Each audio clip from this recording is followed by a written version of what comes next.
Would you survive 24 hours in the Dark Ages? No shortcuts, no second chances, just one long, merciless day. It sounds simple enough, but nothing about life back then was. Every hour tested people in ways we can hardly imagine today. You wouldn't need a week to understand how brutal it was. Just one day would be plenty. Picture the first minute. You wake up half asleep, bladder full, reaching instinctively for the bathroom door. But there isn't one. There's no bathroom at all. Only cold air, dirt floors, and a very immediate problem. In the Dark Ages, getting fresh water wasn't as simple as turning a tap. You'd have to drag yourself to the nearest well or stream, maybe hundreds of yards away, and that water was anything but clean. A typical medieval water source was a murky soup of animal waste, insects, and human sewage. Nothing says good morning like drinking from the same spot where your neighbors dump their waste. The average medieval person used barely 5 gallons of water a day, compared to the 80 to 100 we use now.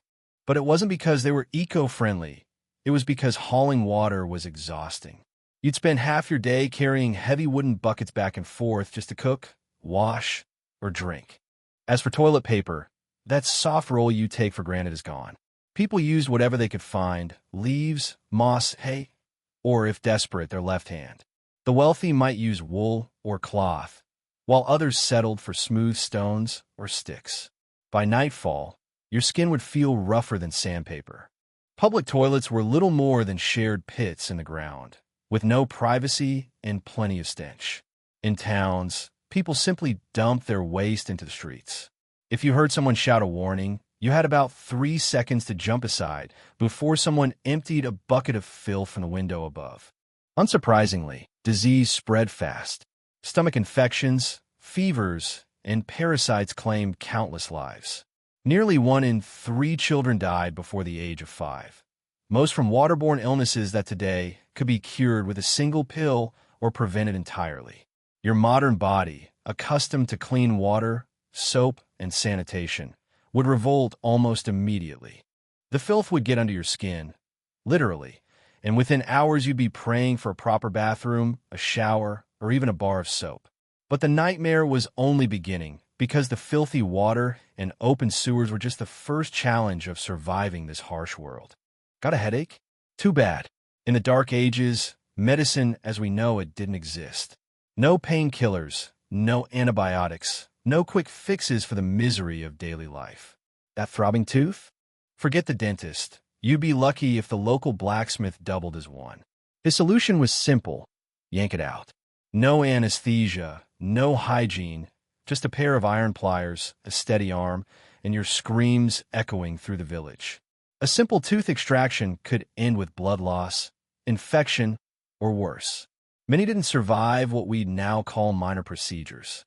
When illness struck, medieval medicine offered little comfort and plenty of danger.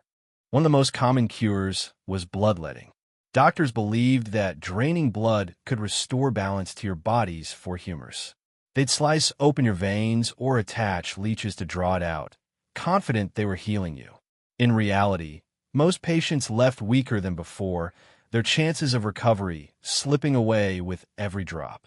For fever, physicians might prescribe a tonic made from ground-up earthworms, metals like mercury, or powdered Egyptian mummy. Yes, real mummies were turned into medicine. Taking these so-called cures was like playing Russian roulette with every chamber loaded. Even a small cut could seal your fate.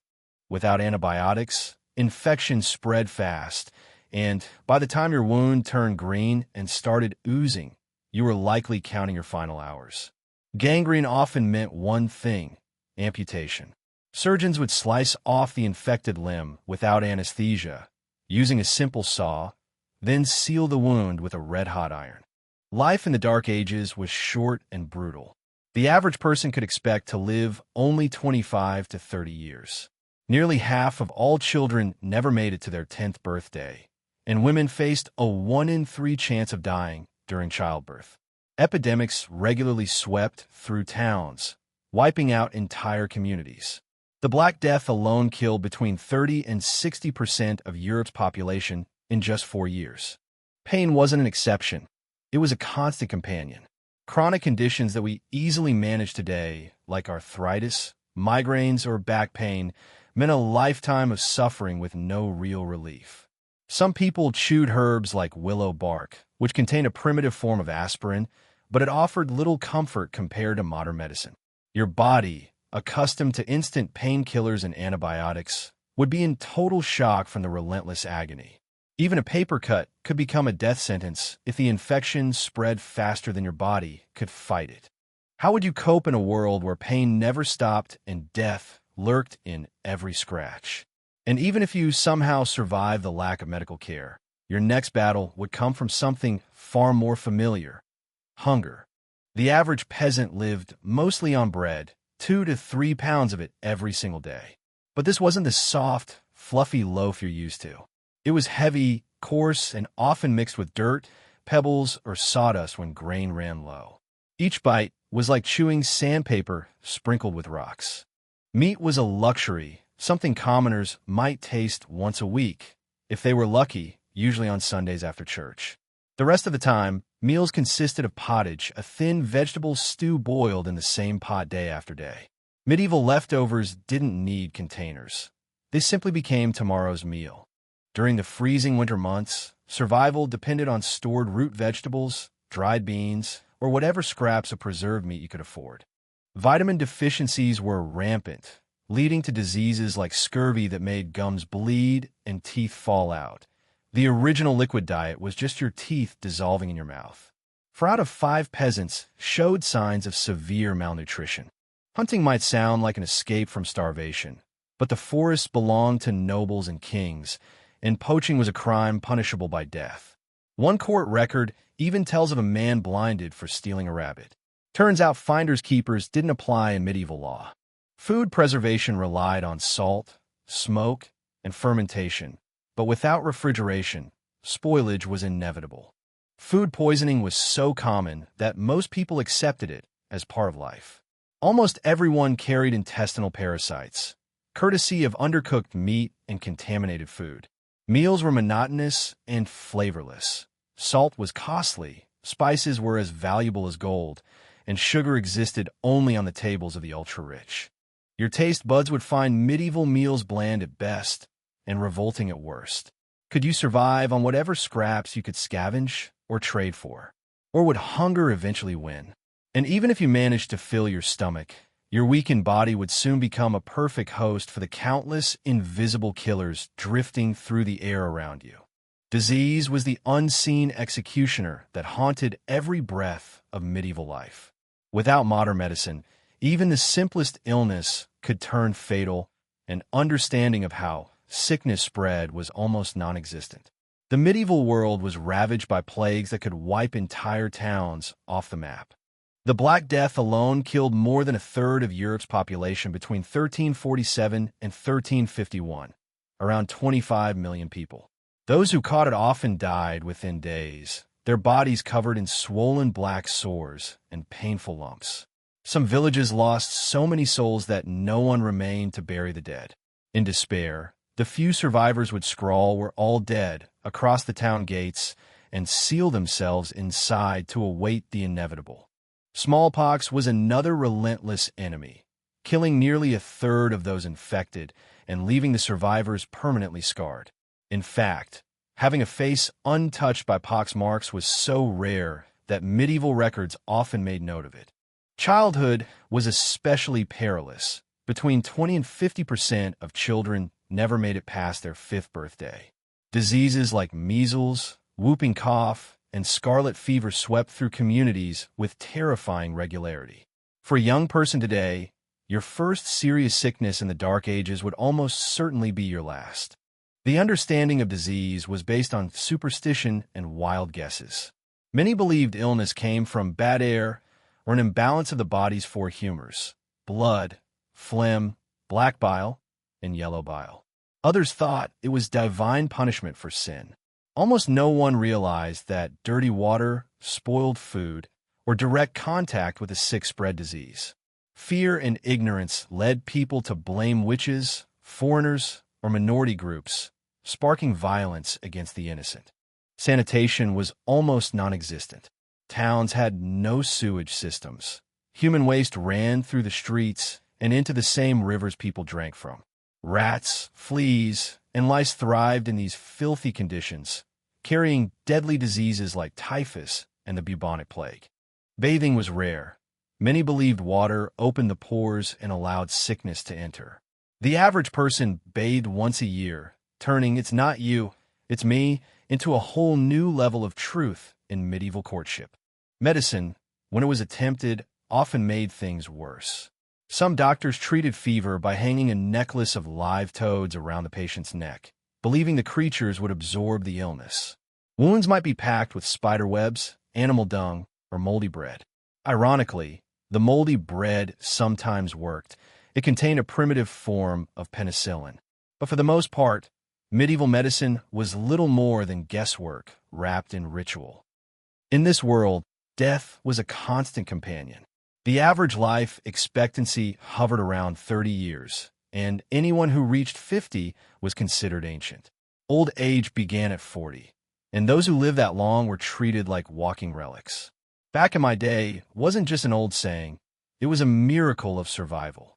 Could you endure in a world where every cough might be your last? And even if you somehow dodged the plagues and survived the fevers, the struggle wouldn't end there. Daily life itself was a battle.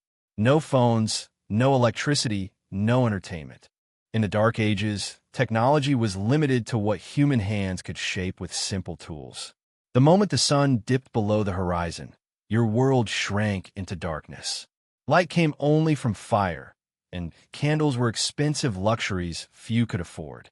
Most homes relied on a single smoky hearth in the center of the room, giving off dim light and filling the air with choking fumes. Reading after dark was nearly impossible. If you think your eyes ache after staring at your phone for hours, imagine squinting at a piece of goatskin parchment in the flicker of a dying flame, surrounded by shadows that felt alive. Home construction in the Dark Ages was brutally simple. The average peasant's house measured barely 400 square feet, cramped enough for the entire family and their animals. The walls were made of wattle and daub, a mix of twigs, mud, and animal dung. The roof was thatched with straw, a cozy paradise for mice, rats, and insects that frequently dropped onto the faces of sleeping occupants. The floor was nothing more than packed dirt, sometimes covered with rushes that were replaced only once or twice a year, if at all. Trade and communication moved at the pace of a human foot or a horse's hoof. A journey that takes a few hours by car today could easily take days or even weeks. Roads were little more than muddy trails, often impassable after a heavy rain. About 95% of people never traveled more than 20 miles from the place they were born. Farming, backbreaking labor that consumed over 80% of the population, relied on wooden plows that barely scratched the soil. A medieval farmer worked from sunrise to sunset, yet still produced only enough food to feed a handful of people. Historical records show that crop yields were a quarter of what we achieve today, and when harvest failed, famine swept through villages like wildfire. As for entertainment, life offered little more than small moments of escape. A few village festivals each year were the highlights of the social calendar. The rest of the time, people entertained themselves with stories told around smoky fires, simple instruments, or rough games played with sticks and stones. No Instagram, no memes. The only filter they knew was the kind used to strain bugs and dirt out of questionable drinking water. Survival depended on raw, practical skill. Farming, carpentry, animal care, and self-defense. Things most modern people wouldn't have the faintest idea how to do. The learning curve was merciless, and unlike a video game, there were no extra lives when you failed. Could you adapt to this world without power, comfort, or convenience? Maybe, but as you struggled to find your footing, you'd soon realize that even the rules that govern daily life were utterly alien and terrifyingly unforgiving. Laws existed in the Dark Ages, but justice looked nothing like it does today. Medieval justice was fast, brutal, and often guided more by superstition than by reason. One of the most common ways to determine guilt was trial by ordeal. In one version, the accused was forced to grasp a red-hot iron bar and walk 3 steps with it. The burn was then bandaged, and after 3 days, If it healed cleanly, the person was declared innocent. If it became infected, they were guilty. In other words, medieval law decided that people with strong immune systems were righteous, and everyone else was doomed. Another ordeal involved being thrown into a river with hands and feet tied. If you sank, you were innocent, but also dead.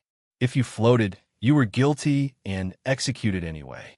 Congratulations, your reward for good swimming skills is death. Proportional punishment didn't exist.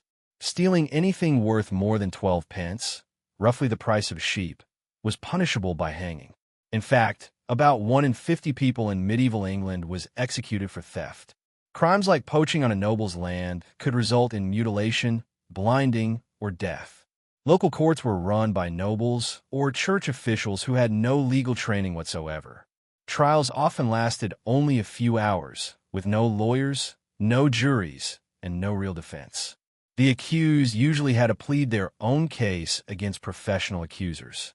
Medieval law and order was really just order, and it mostly meant coming up with new ways to make examples of people. Public humiliation was a cornerstone of this justice system. For minor crimes, offenders were locked in the stocks or pillory, their heads and hands trapped in wooden frames in the town square, while neighbors hurled insults, rotten food, and filth at them. Women faced even crueler punishments. A gossiping woman might be forced to wear a scold's bridle, a metal cage fitted around her head with a plate that slid into her mouth to stop her from speaking.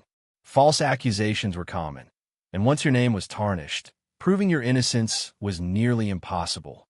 Without evidence, without fairness, and without mercy, justice was determined not by truth, but by status, and sometimes by how much silver you could pay. Could you survive in a world where being wrongly accused didn't mean a bad day, but the end of your life? The Dark Ages hid dangers that went far beyond harsh laws. Your next challenge would make even today's social problems look laughably small. Personal safety? Forget it. Violence was baked into daily life, a constant shadow that made even the bravest modern soul tremble. War wasn't an exception. It was a way of life. Europe alone saw more than 300 separate wars during the medieval era. The so-called 100 Years' War between England and France dragged on for a staggering 116 years. Medieval war was like an unwanted house guest who stayed for a century, stole everything you owned, and burned your house down on the way out. Raiding was practically a career.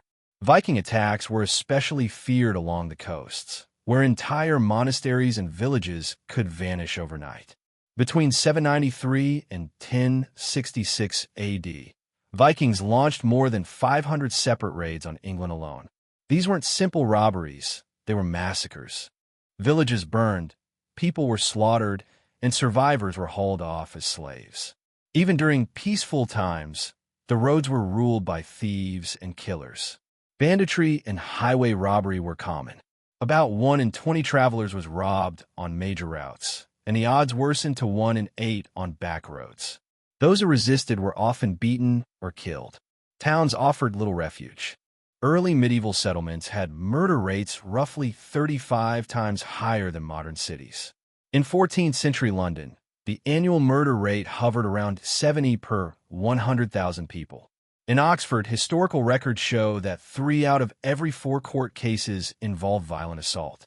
Blood feuds between families could last generations, with revenge killing seen as honorable duty.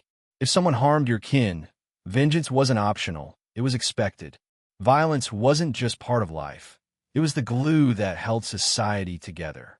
Archaeological studies reveal that nearly 40% of medieval men bore healed skull fractures, evidence of how often disputes ended with a club or blade. In the Dark Ages, social media spats didn't exist. Arguments didn't end with angry words. They ended with someone bleeding in the mud. Even recreation carried the same brutality. One popular pastime, mob football, was a chaotic village-wide brawl over a ball, with broken bones and deaths considered routine. The only real rule was simple. Try not to kill too many people, but if you did, well, that was just part of the fun.